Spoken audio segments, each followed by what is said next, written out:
Nagulat ako dito sa Hong Kong kasi itong unang pagkakataon na nakakahabol sila sa atin, and in fact, pumantay sila sa atin. In fairness sa shooting ng HK, hindi ko inaasahan na matalas pala sila ngayon. Parang ina-underestimate natin sila ng konti. Tsaka kung titingnan ko mabuti, partida pa nga yan, maliliit ang Hong Kong ngayon. Tingnan kong lineup nila, parang 6'9 lang ata ang pinakamatangkad. Pero dahil sharp ang shooting nila, kaya nakahabol. Kahit sa second quarter, mabilis din ang pace ng HK. Habang sa kabila, ang gilas natin, Justin Brownlee pambato natin. Halata sa galaw niya na gusto niyang angkinin ng unang game na to bilang kanyang debut game. At sa remaining seconds ng second quarter, makikita mo na nag-a-adjust pa talaga ang gilas sa bagong system nila at medyo naiipit sa pasahan considering pa ng ganda ng depensa ng HK. Tsaka pakiramdam ko yung Oliver Chu, parang siyang si LA Tenorio ng Hong Kong. Galing niyang bumasa ng play at nakakalusot siya under the basket, parang si De Blair. Pero lamang pa rin naman ang 4 na puntos ang gilas sa first half. Sa ikatlong quarter, mas nagiging agresibo pa ngayon ng HK kaya lagi silang nakakakommit ng foul kay Kai Sotto. At ang napansin ko, parang napagod ng HK sa kaka-rebound at hindi nila makuha yung attempt kaya kinakain lang ni Kai ang mga Chinese sa poste.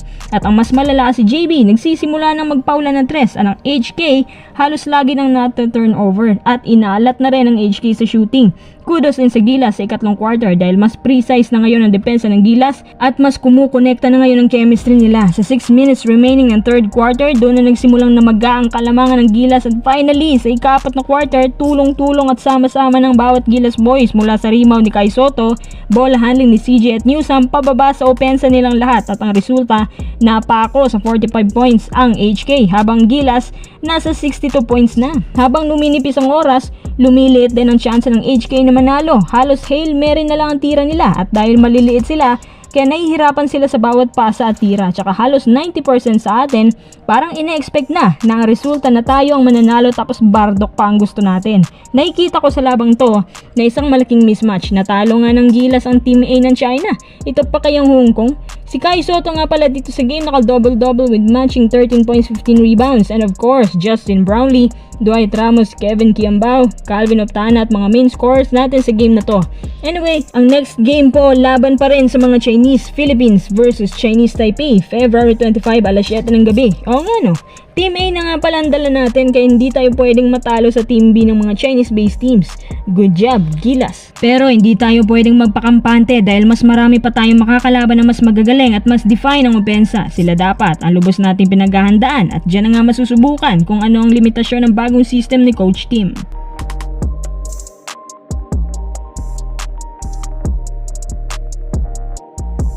Sa second update, ibabahagi ko lang sa inyo mga coins na si Renz Abando ay handa na bumalik sa anyang KGC anytime soon. Nilinaw ng anyang na 70% ayos ng kalagayan ni Renz. Ayon sa isang KBL insider, mukhang pwede na raw si Renz bumalik kahit 70% pa ang kondisyon niya. Ang gusto kasi ng mga tao, 100% dapat yung kondisyon niya.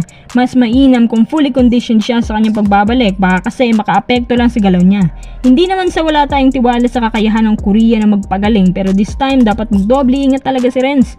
Tsaka balita ko, malapit ng semifinals ng EASL at lubang kailangan ng anyang si Renz. Ang masasabi ko lang dito, wag lang muna sila mag-expect ng sobra sa kanyang pagbabalik. Sa pagkakaalam ko, limitado muna ang galaw ni Renz at limitado lang din ang minuto na ibibigay sa kanya. Dagdag din ng isang insider, lumbar microfracture daw ito. Sa pagkakaalam ko din, parang isang uri ng fracture na kung saan nagko-collapse ang buto sa spine or sa isa pang term nito ay spinal compression. Pero dahil bata pa si Renz, agad itong gumagaling. Ang maximum time ay 3 buwan. Kung sana hindi ito nangyari, sigurado ako na nasa Gilas yan ngayon. Sayang no? Kaso hindi mo naman pwedeng madaliin ang proseso ng paggaling niya. Tsaka may pinaghahanda ng anyang na EASL semifinals at may assurance na ang team niya na makakalaro siya talaga. Pero yun nga lang, limitadong minuto lang muna. Asahan natin ang pagbabalik niya at kahit na-injure si Renz, sigurado naman ako na hindi papakawalan ng anyang yan. Bukod sa fanbase, ang capacity din niya at ang pagka-athletic niya ay kailangan ng anyang KGC. Kapag gumaling na ng todo si Renz, mataas ulit ang chance ng anyang na magkampiyon basta't malusog ang lineup nila. Sa pagkakaalam ko, nasa ika-6 spot sila ngayon at dahil bago pa lang ang KBL season, kayang-kaya pa nilang bumawi.